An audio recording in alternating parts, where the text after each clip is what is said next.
Hey everybody, so I'm back for another review of Love After Lockup, Exes and Oh No, Season 5, Episode 40. If you're watching this, first of all, thank you.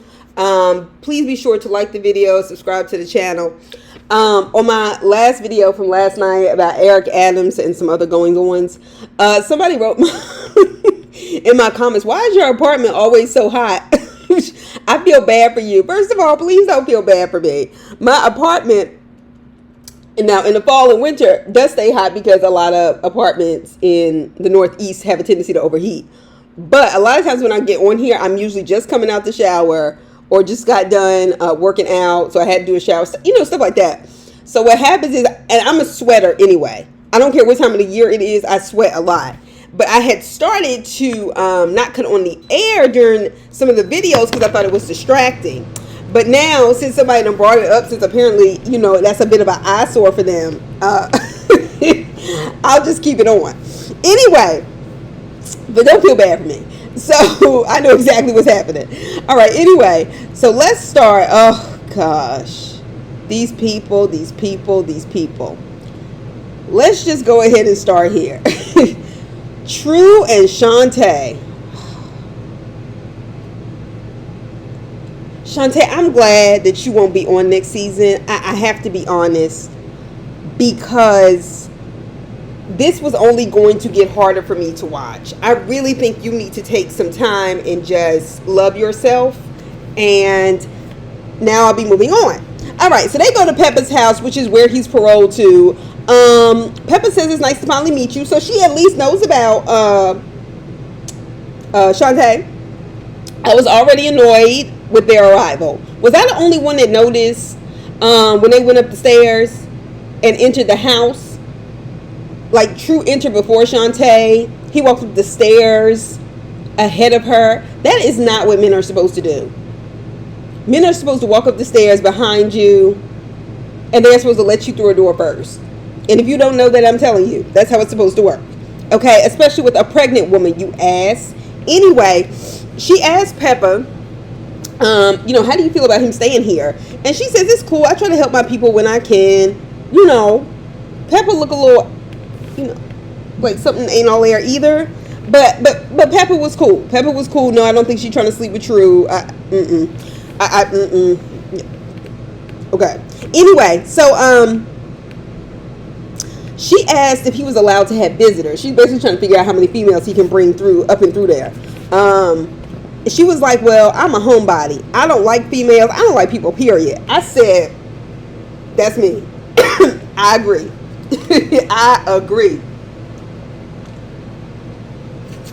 I agree. I do not like a whole lot of people. And I know you're like, well, why you live in New York City? Because this is where I have a job and make money. She said, I barely want to do him as it is. But, she's trying to help him out. Anyway, he can only leave the house on Mondays and Wednesdays from 8 a.m. to 12 p.m. I guess that's designed to get him out of trouble. And this is a problem he didn't have to have. He just wasn't checking in with his PO. So the producer was like, well, what are you going to do for money? Do you plan on leaving any other times? You can't go to work at the casino. I'm going to tell you one of the things I hate about these reality shows. And this goes all the way back to the days of Flavor of Love. The producers of these shows that get popular really because of the black people that are on them and are entertaining, even if we go in on them, they're always the ones that get paid for doing the work. Right? They're the people there. And when they're asking them questions, there's always this condescending tone.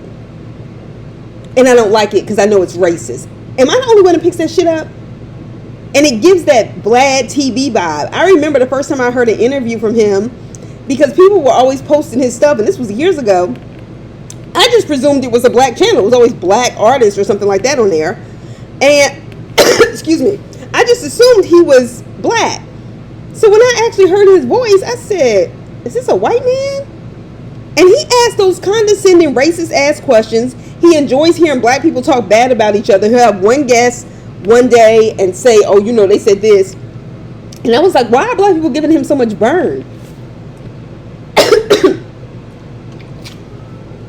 White people are not breaking their neck to go on Vlad TV. I mean, how much more of a culture vulture can you be? And why were people waiting so many years And then say, oh yeah, he's the cultural vulture. Y'all should have been on that. Why were y'all giving him all that attention?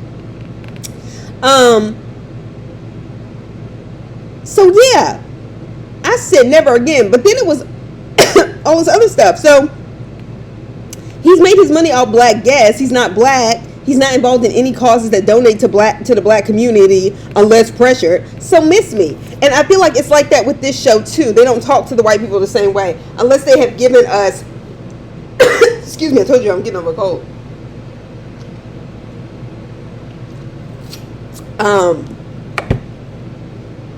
Giving us ample reasons where we just can't take them seriously anymore. But that's the thing, they have to prove that.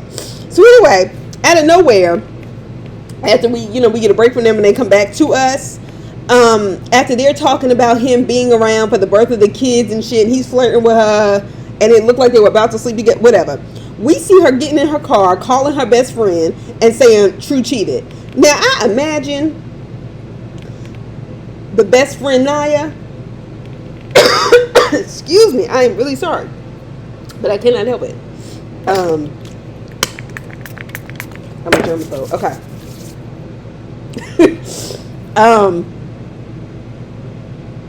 I was like, duh. And I'm sure Naya was like, yeah. But does it count? Was also the next thought I had. Because, like, are y'all together or not? Anyway, but she gonna explain that. So anyway, some girl calls him. And he tells her he's about to drop Shante off. And she can hear it on the Bluetooth. You are mad disrespectful and mad stupid. This is not how you get away with stuff. But I just think he just doesn't respect her and doesn't respect women, quite frankly. Hell, he don't respect his PO. Anyway, he was like, why would I be cheating on you while you're down here with me? I don't know. That's a good question. But it doesn't mean you wouldn't do it, because you're a narcissist who thinks he can be arrogant enough to do what you're doing in her face with your ugly ass. And we know you lying. He says, but he always uses protection. I said, oh, like you did with Shante when you got her pregnant? Please. Anyway, then the girl called Shante after the cameras had left and basically had said they've been messing around, like going back some years, so on and so forth. I agree with Shantae's verbal definition of cheating. When she was like, yeah, if we're trying to work on stuff, and we're trying to work it out, and we've agreed to that, and you're still talking with other women, how are we going to work on that? That is cheating. I agree with that.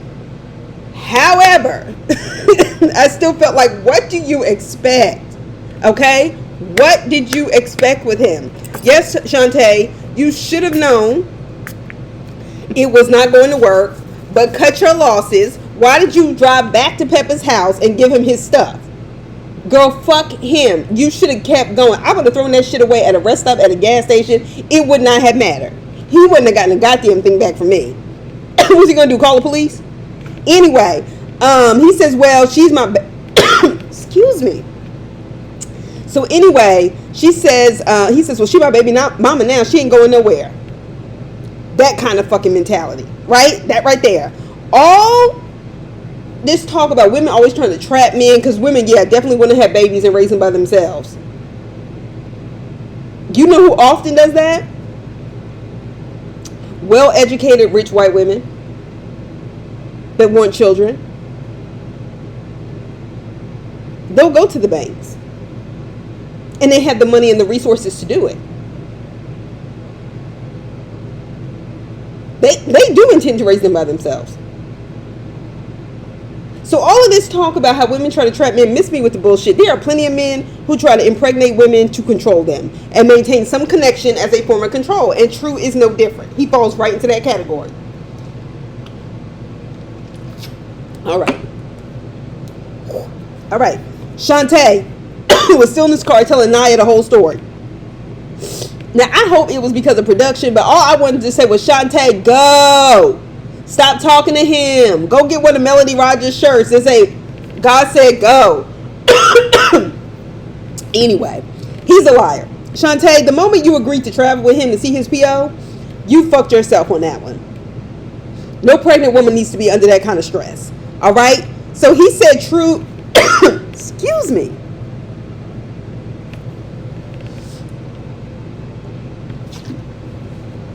Anyway, so she said, "True, not being present for the birth might be the best thing ever." No comment. He said he doesn't believe the breakup. Then the producer asked if he was cheating on Shante, and he says yeah, and then gets up. And the producer was like, "No, sit back down." And I was like, "See, that's the kind of shit that was triggering me." Because they talk to black people any old kind of way, and I don't like that shit. And I don't think it's funny. All right. So let's do Bianca and Daniel, because this was a waste of our fucking TV time from the gate. So Daniel gets out, okay? And he has confetti in his hair because he built a rapport with the staff and they threw him a party. Okay. Bianca kisses him and tells him what he smells like and she doesn't like it. Okay. Did we TV, though, sit him in a chair and give him makeup? He didn't look like everybody else that's gotten out of prison. He did not. And I don't think that's because he just, his self-care was just so good. But okay then. All right. So, his poor mother. She's been through a lot. You can tell she's really broken and really hurt and really scared for him. So he starts giving his background about how his father was an alcoholic and stuff. Is it me, or does it seem like when the white people get out of prison, they spend more time giving us their sob story and background story so we feel for them in a different way? I mean, everybody gets to give one, but it's not the same sort of music and shit. I don't know. It's just something that throws me off. Anyway, well, something I don't like. That's how I should put it. So, anyway, all he wanted to do was go eat. Okay, so they're in the car, and she asked him, what if she gets pregnant tonight? What? Why do you want to get pregnant? By him. He ain't been checked for no STDs, no nothing. Ma'am, I told y'all, Bianca don't need to be nowhere without supervision. Bianca is one of them typical Gen Zers. Like, their 20 is like 12. Like, it's just not, So, I'm sitting up here like, huh? She then says, well, what do you think about us? When are we going to get married or whatever? She says, well, I'll wait a year, but not 2. Now, typically, like I did with Shante, I would agree with that rule. However, this man hasn't had a fucking French fry yet. And then he says, asking her to marry him because he was in the hole and afraid to lose her, and looking back, it was foolish. Yes, sir, it was. It was. Moving on. So the release plan has not changed. The deal was for him to be in the halfway house. He calls the PO. I'm starting to think he wasn't really in jail at all. Because the PO is cool with him spending the night there for the night. And he's going to try to get the address approved. He looked like he'd been in the chair with makeup and everything. Like, it just... I'm confused. But anyway. I think they're scamming us. So, it was dumb as hell, Bianca, to move out there. Especially after you have friends that told you, don't do it. And to not know if they were going to get it approved. Like, and now you paid 6 months. And it's just like, girl, what the fuck? The mother brings up the same concerns that she's been bringing up. That she is a party girl and a drinker. They need to quit acting like this girl's an alcoholic. She is young and she drinks a lot. However, the mother points out that it only takes one time for him to slip up and he can die. And he agrees and he says, look, it's something I'm going to struggle with for the rest of my life because it's an addiction and addictions come back and they're triggered by different things. The mother is afraid to lose another son and family member. She's stressed. You can tell. It bothers her. It hurts her. Bianca, shut the fuck up when his mother's trying to talk to him at their table. The mother knows him. You don't really know him at all. And addicts have triggers. I know you want to go out and have fun. Then don't be with a man who can't do that. This is so obviously a relationship that's about to crash out. Okay? Period. Hard stop. Speaking of close to a crash out. All right, Julian and Christine. Oh gosh, Julian and Christine. I don't want to see them ever again. I really don't. An update, you know how they do like them little Zoom updates. That'll be fine. But So if Christine is not supposed to drink on paper, who the hell let this bitch bartend as a job? Like, this is the kind of stuff I don't get. I have so many questions. Okay. She's going up on stage to perform. All right. Her stage name is Chris 50. Based on her robberies, you know. She called it convict comedy because she's a convict. So nobody like forced it on her or anything like that. So she goes up, she starts to tell everybody essentially all of her charges and crimes. But it sounds more like I'm so sorry. It sounds more like the way you would get up in a meeting of people who have been recently released from prison and people, like a group therapy session. You know how you tell people, hey, this is what I got into, this is how I got into it. But it doesn't sound like a joke, and quite frankly, it wasn't funny. So she starts to tell everybody essentially all of her charges and crimes again, but it's not funny. So she had a heckler. First of all, I could have told you, in places like Annapolis, Maryland, them kind of ritzy white spaces, and that many drunk white people, especially white men, are a lot of them do not hold their liquor well, and the way they respond to women, this just did not surprise me. It wasn't funny. However, okay, so she had a heckler. That's part of it. He was like, that's a great story. Your crime was shitting in your pants. Check. Now, I'm not gonna lie. If I was drinking and watching that, I would have been tickled. I would have felt bad for wanting to laugh, or laughing. I would have really felt bad for doing it, but it would have made me laugh, okay? Now, he was drunk and rude. She started to cry and walked off the stage. Damn. I would not want to be the person that made somebody feel that way. Now, people have stories like this all the time. The first time you tell jokes, the first time you sing, the first time you perform. However, she's affected by it, and she's affected by it because she also has a camera crew following her, which is also something the heckler probably also knew, right? Then she goes into the bathroom to get away from it, and she sat on the public toilet like it was a chair. I don't give a fuck if she did have her clothes on. It was a romper. Okay? So, gross. Note, stand-up comedy is hard. There's a reason why some people are funny in conversations, but couldn't do it on stage, because it's an art. It's an art. And one you have to practice. It's not easy. It's hard to be a stand-up comedian. It looks easy. That's why they always tell you there's a difference between being a stand-up comedian and a comedic actress. It's not the same thing. Okay? And I think it looks easy when people get to be great at it, because you make it appears like that, or like it's just so natural for them, but you don't see their struggle, right? Because even when they said how Bernie Mac stopped doing, comedy for like a year because he hadn't been practicing, and his wife said it just really took him down, just not being able to get the crowd to laugh that time he went up there, and it takes a toll on you. Now, she is no Bernie Mac, but I'm just making a point. Anyway, so I'm saying just because you were a class clown and made people laugh does not mean stand-up comedy is for you.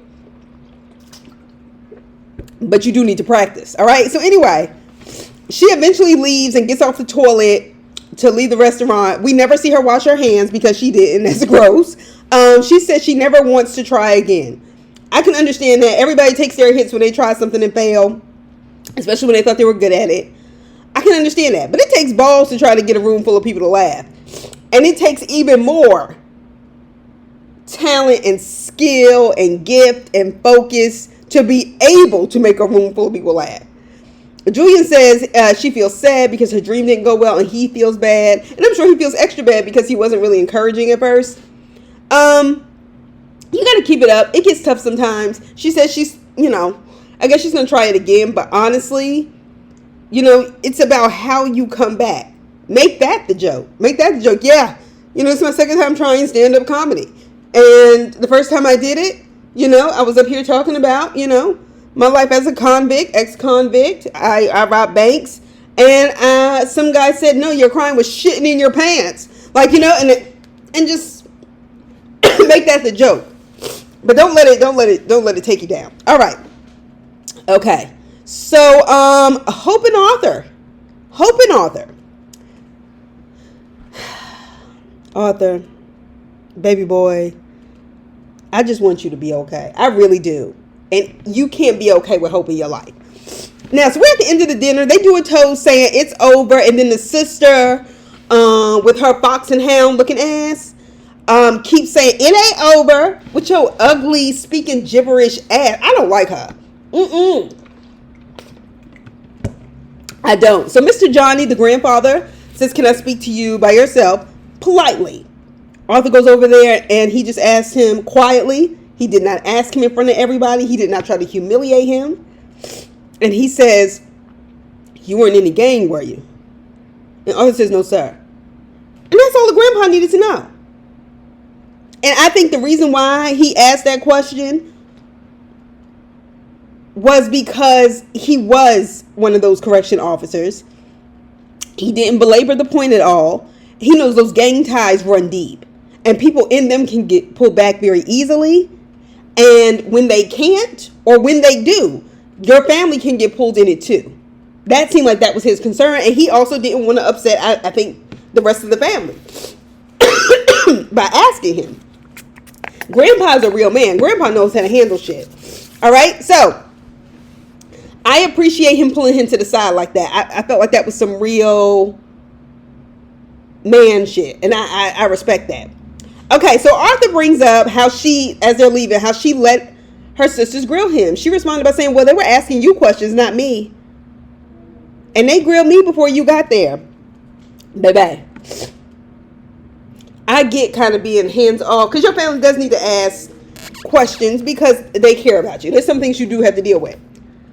But the way your family was asking questions and interrogating him like hound dog face, that was for attention. It was for a show. And it was, at the end of the day, what did they get out of that? What did you get out of that? You trying to marry somebody, you can't even defend them? And I don't even mean like, oh no, it's my man, don't you say nothing to him, because that can always be toxic. But what I mean is, if you're with a man that you love and care about, I would hope you would be bothered when somebody starts to beat up on them enough to where you speak up. That's just me. But we know Hope ain't shit. All right, so Arthur, basically says, you kind of left me hanging. You did. Your family has the right to look out for you, but not saying a fucking word with some bullshit. All right. Now, he said, everybody thinks I'm going back to jail, and I'm not. Then Hope says, well, how long were you out last time? 6 months? And it's only been like 2.5. I said, oh. First of all, bitch, if anybody should believe in him staying out, it should be you. Otherwise, why are you with him and trying to force him to marry you? I don't understand that. It's like you just have somebody around to bully. Bitch, please. You sound like a hater, honestly. Nothing is worse than being in a relationship with somebody who is not rooting for you and in fact rooting against you. Arthur, get out. Okay, Arthur was like, well, we're not married or engaged right now. You're my girlfriend. And she goes, we're not? How many times he got to tell you that? Oh my gosh, you're his girlfriend. He can't support you. You're mad about that. Go away. You pink looking poodle. Anyway. All right, Kim and Joe. They are so, I don't even, the fact that they're going to be on this reality show again, on Life After Lockup, where else can this go but to hell? Okay, this is not, they are so ridiculous. So Joey is lying and shit to the cameras and to us as a consequence. He's saying he doesn't lie to Kim, and I don't want this chick, the girl that's been calling his phone. So why are you meeting up with her at a park? Why do this shit at all? Don't be bothered with her. He was waiting for 30 minutes at a park on a very dreary day. Talking about, so we need to figure some things out. What do you need to figure out? You don't want her. He says she's not here because she has a boyfriend or a husband or a fiance, whatever she has at the house, and can't leave her kids like she wants to or usually does to cheat. I'm sorry. If she was leaving to cheat, then y'all were planning something, were you not? Right. Right. That part. Anyway, saying it's over, Joey, doesn't matter. Well, it's over now. This is it. This is it. No, she ended it by not showing up. So stop. Stop playing in our faces. So Joey goes back home, or goes back to Kim's house. Thank you, Alexa. So Joey comes back home saying he, was overreacting, overwhelmed. He's basically going to try to mind fuck us, himself, and her. Because he now is walking around feeling wounded because his ex-girlfriend that he still has feelings for did not show up for him and had him waiting at the park for over 30 minutes and wouldn't answer his texts or and cut off her phone. Joey, stop playing with us. All right, you embarrassed, but you mad. Okay, so Kim, I don't feel sorry for you for flipping your life upside down for this man. That was a choice, especially when you still haven't gotten a divorce. I ain't forgot about that part. Okay, I have not forgotten. And instead of paying the lawyers to speed it up or whatever the fuck you got to do, you are paying for an engagement party. $2,000? It was a very nice spread, but y'all could have had that in the backyard if you had to have a party. And it wasn't even no fun party. Everybody could tell all the tension between y'all. Anyway, she starts telling Joey's cousin and his mother about their fight today. Or that day. I'm going to keep it real. I do not think that you need to be going to his side of the family talking shit about him. Blood is always thicker than water, honey.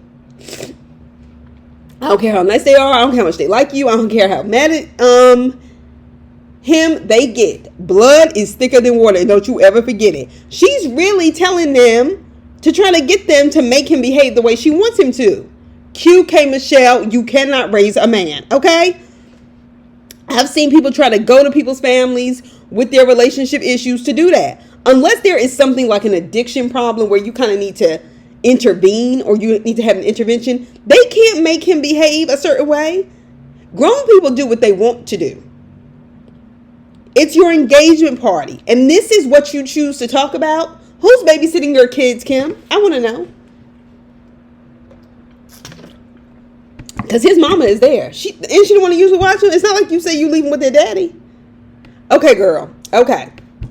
So he goes outside and talks about the fight with his friends. His friends, not hers. Not her friends, her cousins. That's the way it's supposed to work. The people on your side. Anyway. He didn't go and find her daddy who's still mad about that bite. Anyway, was he even there? I didn't see him. All right, so Cousin Tatum walks in.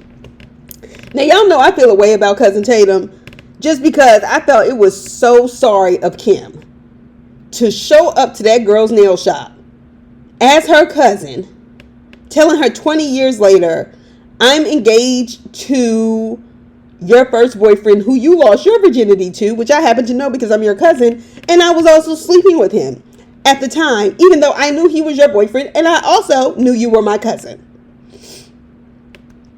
You walked to that girl's shop and told her that shit on TV. Bitch, if your attitude is gonna be, well, it's 20 years later, I don't get it. What the fuck you ever tell her for? Girl, bye. Girl. Kim is a hoe. And Kim is a special kind of hoe.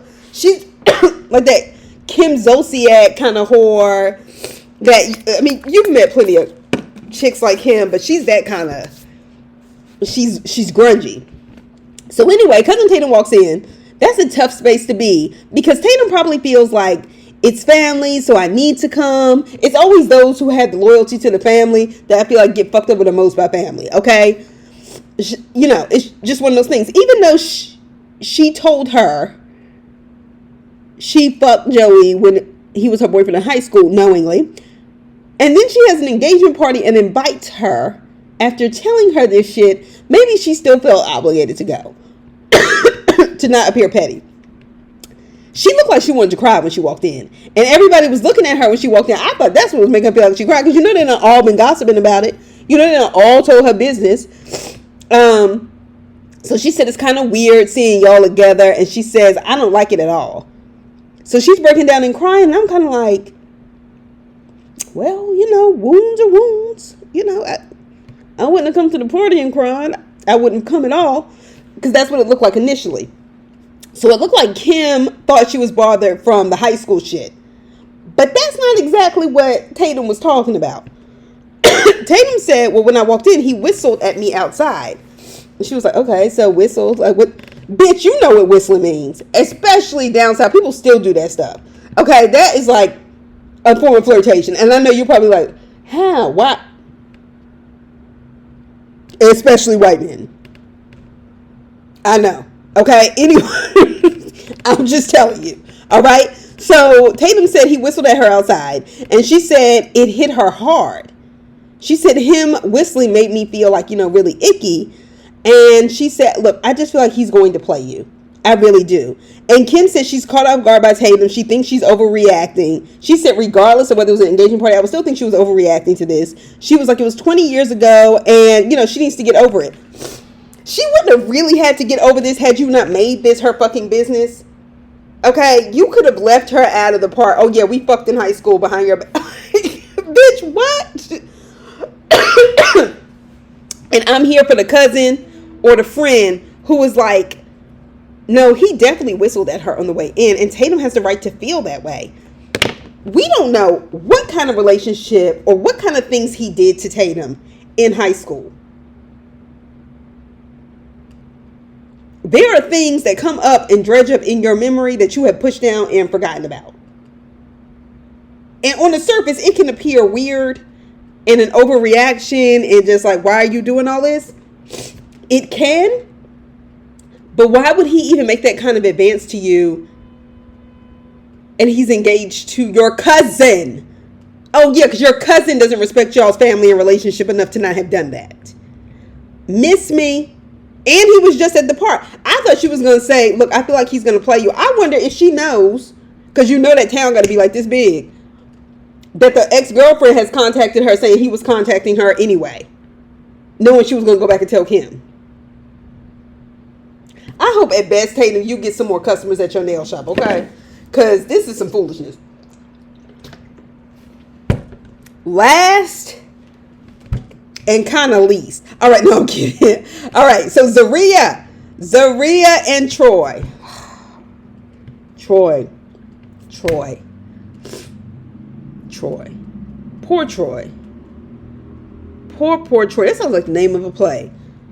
He is only 5 damn days out of prison. Everybody else is like 2.5 months. They've made it a month, 3 months. Like, we have gotten this whole season full of chaos. He's only been out 5 fucking days. That is too much for one person. I am sorry. That is too damn much.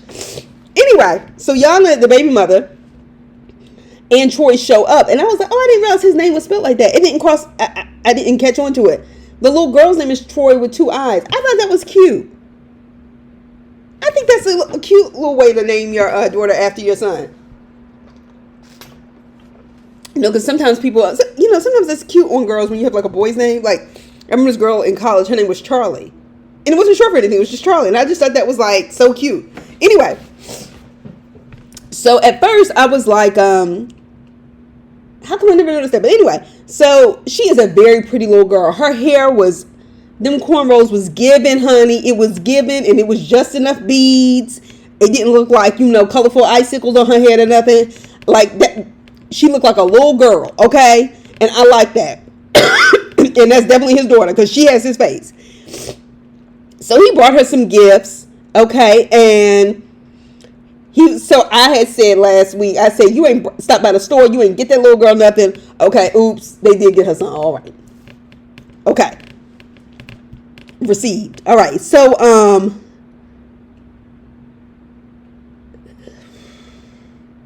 they brought her some gifts, and I felt like he was gentle with it originally. He showed her some stuff, and he said, this is my wife. I didn't feel like he was trying to force her to embrace him. I mean, this is before we get to Zaria, I'm sorry. When Yana comes out there and he said, I'm your father, I miss you. He wasn't trying to force her to embrace him or anything like that. He was gentle with her. He told her he loved her. He said it was bittersweet because he hadn't seen her. He went to prison shortly after they broke up. And I was like, oh, bless his heart. Crying in that confessional, You can tell that really, it really hurt him. Now he said, I want you to meet my wife. And he associates her with the gifts and says, she helped me pick out this necklace and stuff for you. And she was like, necklace? Now he did kind of force Zaria on her. And this is before I even heard what Yana said, because it threw me off. He asked her, he said, this is her. And she says, hi. He said, well, give her a hug. And she probably ain't like that vibe, because, kids can pick up on that kind of stuff. Did y'all see when he went to embrace his daughter, the way Zaria was sitting there with her dumb ass in that lawn chair with her back turned and that evil stare? Fuck that bitch. She can't be around my kid. And I ain't even got one. Okay? I don't trust nobody like that. Something is truly wrong with her.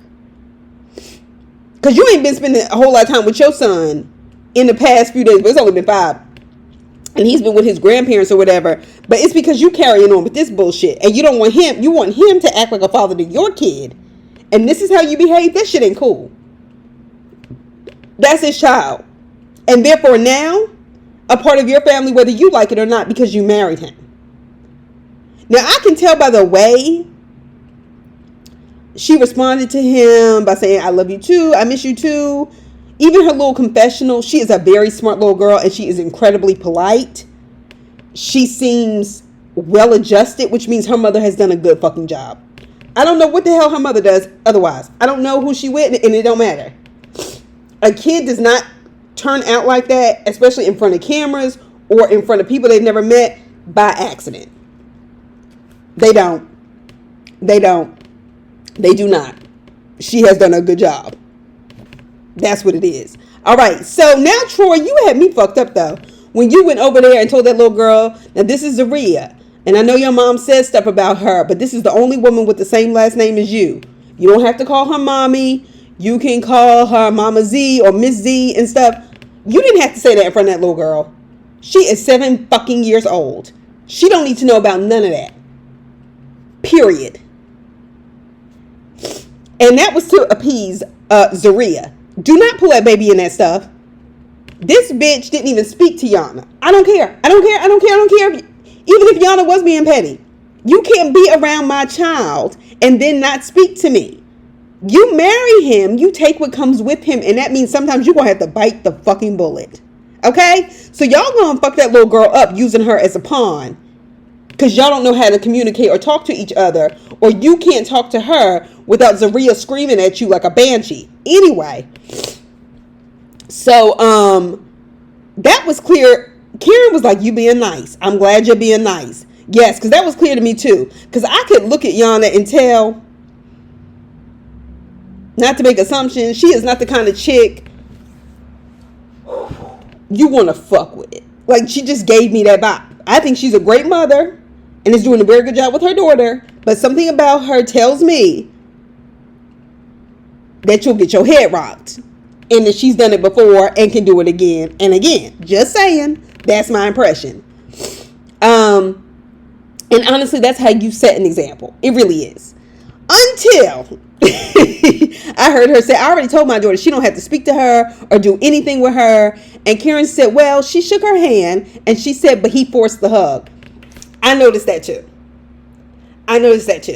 And she doesn't know Zaria.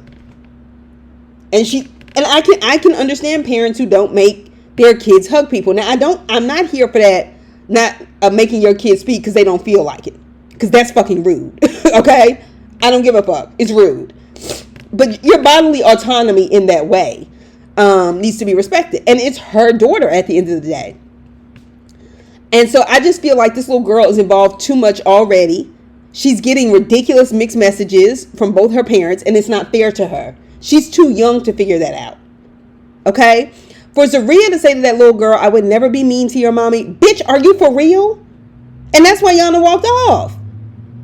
I was like, not the chick that was just in the bathroom screaming, throwing rings. I'm done talking to her daddy in the old kind of way. That bitch. I'm still trying to figure out what this woman has done to you. Other than exist and other than your fear that Troy might still want her. Because of your guilt because you was cheating on him while he was in prison. And y'all know she ain't just cheat once. That may have been what she said. And it wasn't just with one person. But that's just me. That's my suspicion. Anyway, so for Zaria to even say that to that little girl, why even plant that seed? You shouldn't have said anything about her mother. You shouldn't have said anything. Nothing at all. All right. So Yana did the typical thing when she said she's not cute to me. She's lucky to be standing beside Troy. I said she couldn't help it. She couldn't help it because I don't like somebody, I'll find everything wrong with them too. All right.